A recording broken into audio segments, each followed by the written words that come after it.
Howdy, folks. Welcome to Cowboy Up, a celebration of the American cowboy. I'm Ron Wilson, and I'm mighty pleased to be your host. Imagine a campfire along the trail or the bunkhouse at the end of the day.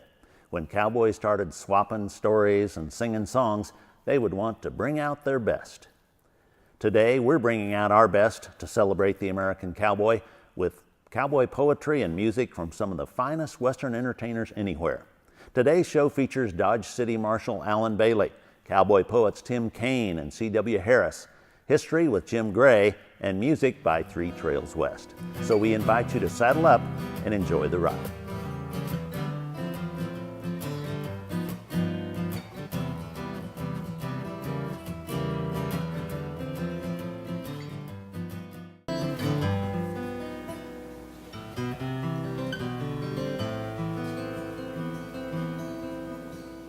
I'm here with Marshal Alan Bailey, the official city marshal of Dodge City, Kansas. Dodge City has an international reputation, and people around the world still recognize the cowboy as an important symbol. What do you think the cowboy stands for in the eyes of the world?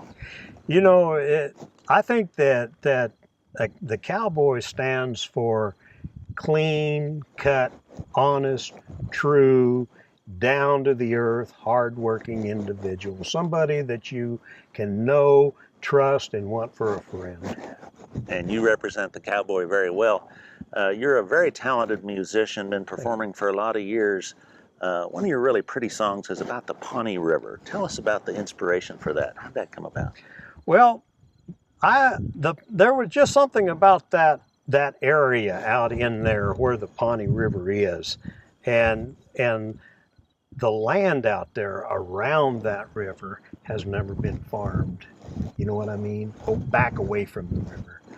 And there's places they do farm it up the river, don't get me wrong. But what I'm saying is, if you could bring back somebody from 100 years ago and set them down, they would know where they're at, because nothing changes. And I think that the Pawnee River, what I tried to do with that song is speak to the listener about the land and a culture that, even though they're gone, the land still speaks of it, if you'll listen.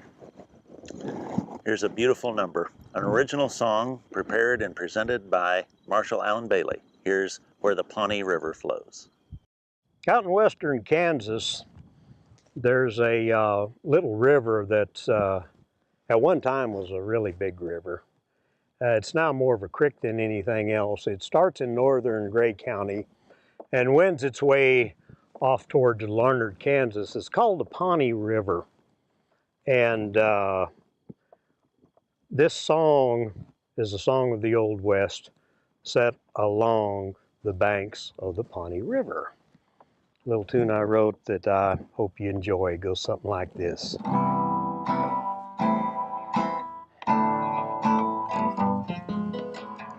Sparkling waters of a mountain stream take me back to yesterday,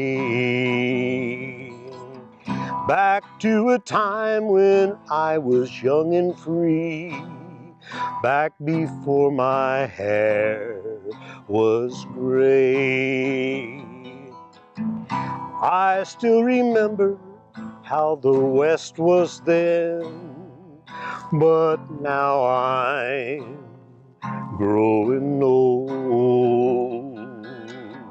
My heart still wanders every now and then to where the Pawnee River flows. Lazy smoke rolls o'er the teepees there. As a child, I used to play. I loved a girl with long black hair. Lord, she's still in my heart to this day. We didn't know our love could never be, though it'd been often told. For she'd been promised to another there, where the Pawnee River flows. I often wonder how it might have been if she had shared my life. Would she be happy in a white man's world and have been this cowboy's wife? Crackling campfire by a mountain stream, it warms me from the cold. I often go there only in my dreams, to where the Pawnee River flows, where the Pawnee River flows.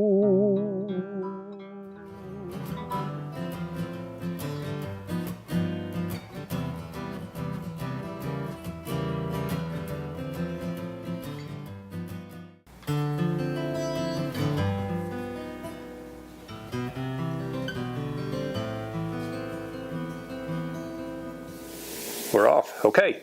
A while back, I was reading our college newspaper, and usually that's pretty quick because there's not much in there that's of interest.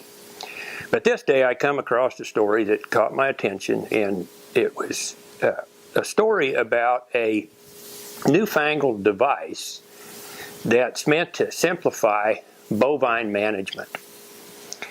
And I would describe this device as kind of a cross between a electronic collar that people use to train their dogs and a GPS navigational device like you have in your fancier pickups. And I read the whole story, and I got to thinking after I finished it that maybe there's a few places that high tech hadn't ought to go. And so this poem came from reading that story, and it's called The Virtual Cowboy 3.0. I was perusing the paper, as I sometimes will do, trying to glean something useful or learn something new. And there, amid the gossip and the recipes for quiche, was an agricultural news ranch-related piece.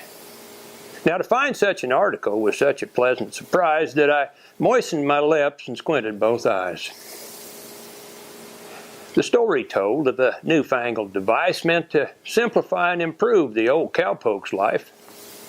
It's a kind of a bonnet that you put on your steers, and it cinches up tight just back of their ears. These bonnets then get signals beamed down from satellites that somehow know where the grazing's just right. They then use sounds or mild shocks to suggest to them steers that they move from over there and come over here. They're said to move cattle like the best cutting horse, and you can run the whole show from your laptop, of course. Now, these things been put together by MIT guys who ain't likely moved many cows in their lives, and as I read on, I questioned these fellas' horse sense. You shock a steer between the ears and you'll likely lose fence.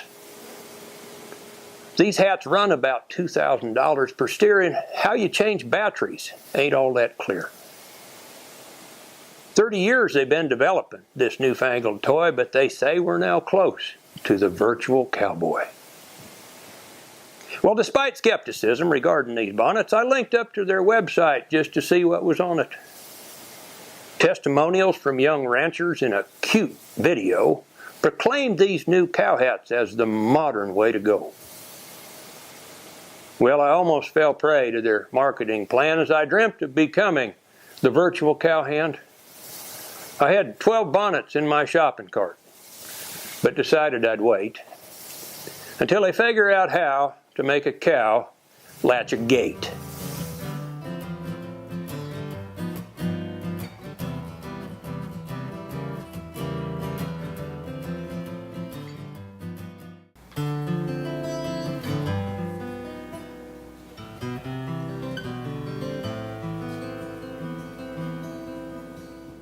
I'm visiting with Jim Gray, the Executive Director of the National Drovers Hall of Fame, cowboy author, historian, and speaker. Jim, tell us about the post-Civil War era, the era of the great cattle drives, and how the cowboy came to life. All right. Well, these fellows actually had some pre-Civil War experience. They were driving to New Orleans and into Missouri and Illinois. Civil War shut that down. So then once the war was over with, they began to collect those wild cattle. And one thing that a lot of people maybe don't really understand is that they were wild animals. They weren't domestic like the animals we have today. But they began to put those trail herds together, and most of that was from bringing them out of the brush country and putting them in large pastures, maybe a section or two in size, and taming them down. And then when they would set them out on the trail, they would be 1,200 head to maybe 1,500 head. As this thing developed, as they got better, they would drive herds of 2,000 to 3,000 head. And we're dealing with 12 men to do the job. Maybe an additional cook would make it 13, and someone to take care of the horses, 14 people. So the word cowboy Yes. that we now associate with this type of typical wear, how did that come about? Well, yes, in the early days, they were actually known as herders or drovers or rangers, and the term cowboy was not used. But what was going on was these fellows that were coming up the trail were mostly boys, 16, 17, 18-year-old. If you were in your middle 20s, you were an old man on the trail. And so it was 3 or 4 years after the trail herds had begun coming north that you began to see a term in the newspapers of cowboy with a hyphen, cowboy, which caught on and then became known as the cowboy. We've been visiting with the cowboy, Jim Gray.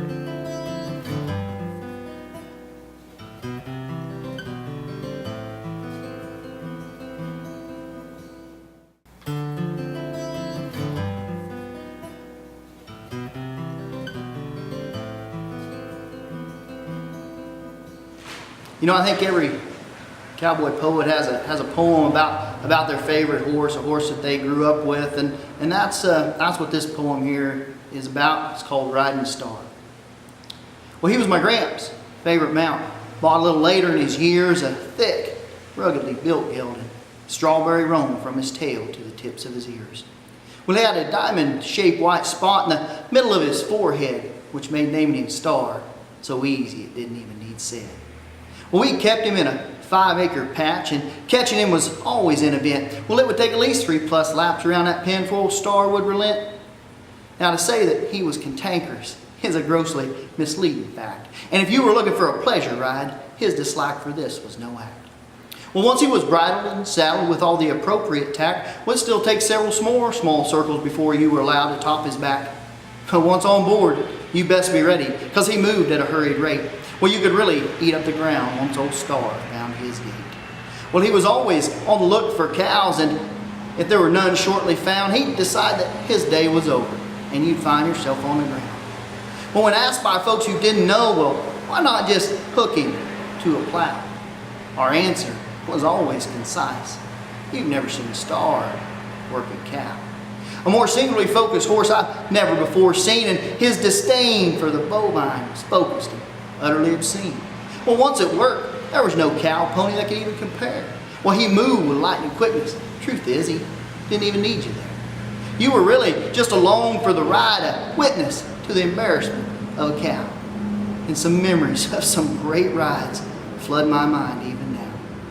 Well, he was never a world champion, and his name's not in the Hall of Fame, but his contribution to this cowboy will be forever remembered just the same. Now, there's never been a horse that I'd ridden so far that could even come close to the chance of riding Star.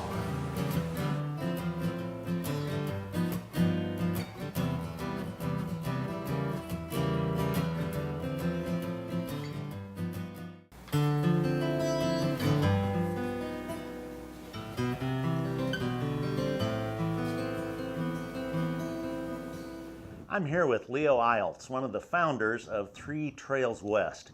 Leo, tell me how you got started in cowboy music. Well, my brother and I grew up out in central Kansas in the area south of Hayes there. And there was a Gibson store over in Great Bend, Kansas. And we loved the cowboy music, the true Western music. And so that's one indulgence we had. Our mother would take us over to Great Bend and we'd run back to the record rack and pick up those Sons of the Pioneers songs. And we had just about every LP they made. And so one night we'd have them stacked on that, that turntable, and we'd play them all the way through while we went to bed at night. Next night we'd flip them over, we'd play the other side. So we learned to kind of by osmosis. You know, half of our viewers have no clue what a vinyl record is on a turntable. Black round thing that just spins around and sound comes out of it. Go figure. You guys have pursued music your whole lives, Yeah, and a absolutely. lot of different venues. Yeah. Tell me about the different kinds of music that you enjoy most. Well, like I said, we grew up. Mom played in the polka bands, so some of our first indoctrination was in the polka music. But then there was big band music in our lives from the time we were little, and then as we got older, we got into folk music. Of course, we were listening to the cowboy music. We were listening to the AM radio stations out of Salina, Kansas, and Manhattan, and wherever we could get them, and heard a lot of Merle, and so we got indoctrinated in the old country. And then as we migrated to Kansas City, me first, and then Roger, we got more and more into bluegrass. Yes. And that led to a lot of swing influences. And then being a bass player, I started setting in on blues and swing jams, and so we just kind of absorbed it all one thing at a time. Man of many talents. Three Trails West has won national awards, including the Crescendo Award from the Western Music Association. And one of your terrific songs, an original number, is Swing Me Back to Texas. Tell me about that. Well, I was down in Austin several years ago visiting a friend of mine, and I met a fellow named Don McAllister Jr. And Don McAllister is a wonderful writer of tunes, and he had written a song that he had pegged for Brother Ray Benson and Asleep at the Wheel that they'd never picked up. And I said, well, we're looking for some material. And he said, well, I got a song. And he said, here, just take this song and play it. So that's where Swing Me Back to Texas comes from. And I brought it up and played it for the boys, and it just went together, and now we do it all the time. And here it is. Here's Three Trails West with Swing Me Back to Texas. 1, 2, 3.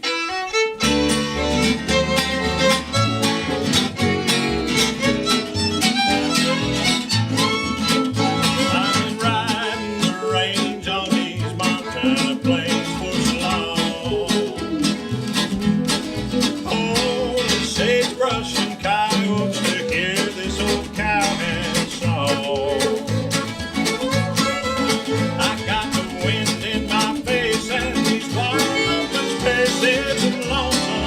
as I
folks. It's been great having you with us today. Thanks to our guests on today's show, Alan Bailey, Tim Kane, C.W. Harris, Jim Gray, and 3 Trails West. And we appreciate you riding along with us today. This is your host, Cowboy Poet Laureate Ron Wilson, saying, cowboy songs and poems lift spirits like the coffee in your cup. So come back and join us next time so we can all cowboy up. Happy trails. Have you ever stood at your back porch window and watched the snow blowing by? Or in your pickup truck with the windows down, feeding cattle as it drifts up high? Or you're dreading the walk down to the stock tank, you gotta break that ice, and your forehead's froze, you got a runny nose, but oh how you love this life.